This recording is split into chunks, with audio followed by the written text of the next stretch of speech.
I had missed my usual train home after working late one night. The next train wasn't coming for over an hour, so I found myself waiting alone at a station I wasn't familiar with.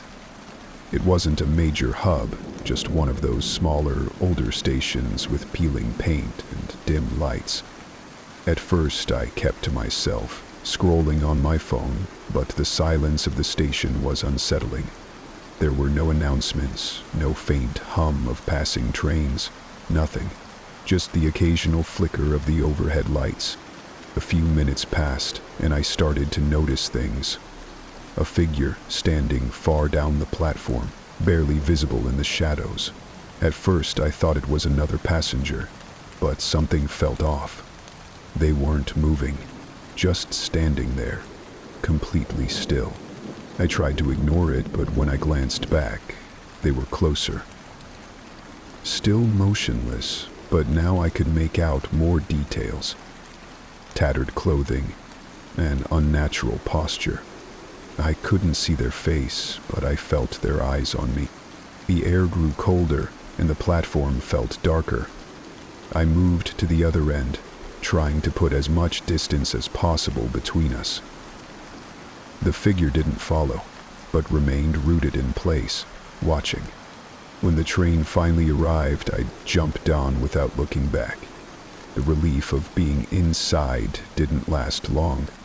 As the train pulled out, I saw the figure again, this time standing just outside my window. I told myself it was my imagination, that the stress of work and the eerie station had played tricks on my mind. But a week later, I found myself at the same station again, having missed my usual train. This time, the station felt even emptier. No one else was there, and the silence was heavier. I stayed alert, watching the platform carefully, but it seemed normal. No strange figures, no flickering lights.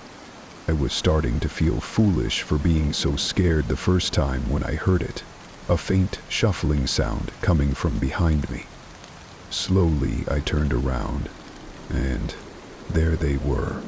The figure was standing on the tracks, looking up at me, their head tilted unnaturally to one side, and though I couldn't see their face clearly, I knew they were staring directly at me. I backed away, heart pounding, but the figure didn't move. Then, in a sudden jerking motion, they stepped off the tracks and onto the platform. I ran. As I sprinted toward the exit, I could hear footsteps behind me, uneven and dragging. I didn't dare look back. When I reached the top of the stairs, the sound stopped. I turned around, expecting to see the figure at the bottom, but the platform was empty. No one was there. My train pulled in just as I was about to leave, and against my better judgment, I got on. The ride home was uneventful, but when I stepped off at my stop, I saw something that chilled me to the bone. There, on the platform, was a piece of paper with one word scrawled on it. Soon. I haven't taken a train since. To this day, I don't know who or what that figure was, but ever so often, when I'm alone, I hear those uneven footsteps growing closer.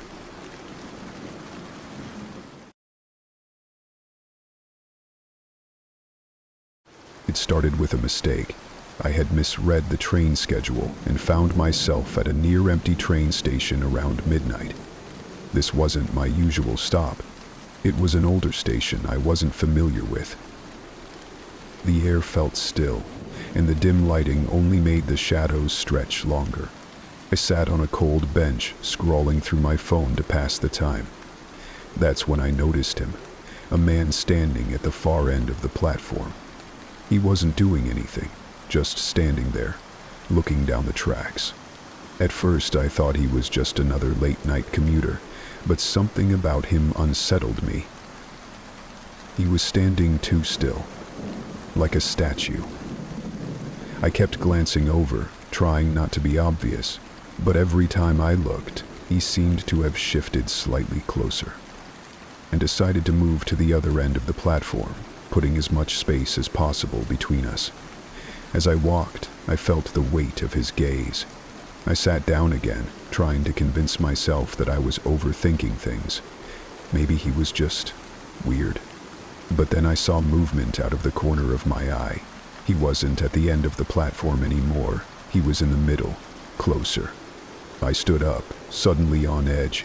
The next train wasn't due for another 10 minutes.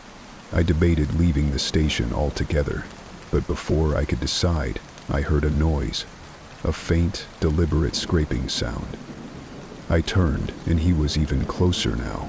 His posture was unnatural, his head tilted slightly to the side, as if studying me. I panicked and walked quickly up the stairs to the street level. I waited there, pacing back and forth, until the train finally arrived. I ran back down to the platform, glancing behind me to make sure the man wasn't following. He was gone. After that night, I avoided that station, even if it meant taking a longer route home. But a few weeks later, I had no choice but to pass through it again. My usual station was closed for maintenance, and the train was delayed. This time I wasn't alone. A handful of people were scattered along the platform, and I felt a little safer. Until I saw him again. He was standing at the far end, just like before. I tried to convince myself it was a coincidence, but deep down, I knew it wasn't. He was dressed the same, standing the same way, perfectly still.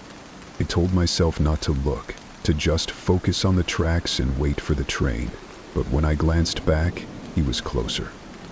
I looked away, heart racing, and when I looked again, he had moved even closer, though I hadn't heard a sound. The train finally pulled in, and I bolted onto it, pushing through the crowded car until I found an empty seat. The doors closed, and I felt a wave of relief. But as the train pulled out of the station, I saw him again, standing on the platform, staring at me through the window. Except this time, he wasn't alone. The man wore a whole host of suits, along with a camera setup outside his Renault. There were more of them, 3, maybe 4, all standing in the same unnatural posture, all watching me as the train sped away. I never went back to that station. I even changed my commute entirely. But sometimes, late at night, when the house is quiet, I think I hear that same scraping sound outside my window, and I wonder if it's only a matter of time before they find me again. I used to take the late train home from work. It was quieter, less crowded, and gave me time to decompress after a long day. The station I used was old and run down, but it was convenient.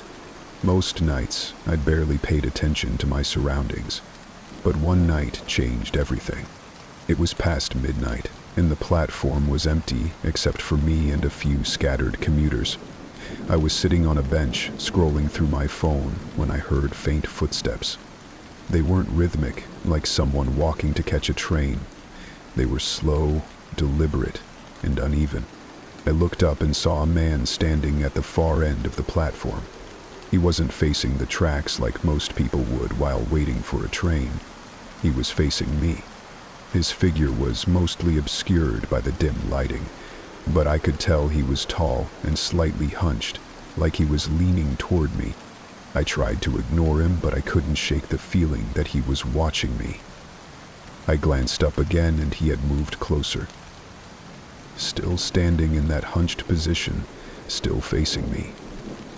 I looked away quickly, hoping it was just my imagination playing tricks on me. The train arrived, and I hurried onto the nearest car, grateful to put distance between us. As the train pulled away, I glanced out the window. He was standing at the edge of the platform, staring directly at me. I told myself it was nothing, a random creepy guy I'd never see again. But the next night he was there. Same spot, same posture, same unblinking stare. This time I didn't wait for the train to arrive. I left the station and took a cab home instead. For the next few days I avoided that station altogether, taking a different route that was longer but felt safer. Eventually, I convinced myself that I was overreacting. It was just a coincidence. So, a week later, I returned to my usual commute. That night, the platform was completely deserted, just like before. I tried to act normal, but every sound made me jump. And then, I heard it. The same uneven footsteps. I turned, and there he was, closer than ever. I bolted up the stairs to street level, but when I got there, the streets were empty. No cabs, no cars, nothing. I could still hear the footsteps behind me, growing louder. I didn't dare look back. I ran to the nearest convenience store and stayed there until sunrise. The last straw came a few nights later. I was in my apartment, trying to push the whole ordeal out of my mind, when I heard the unmistakable sound of those footsteps outside my window. I lived on the 3rd floor. I didn't sleep that night, and I moved out the next week. I don't take late trains anymore. I don't even go near train stations if I can avoid it. But sometimes, when I'm alone, I still hear those uneven footsteps, and I wonder if it's only a matter of time before he finds me again.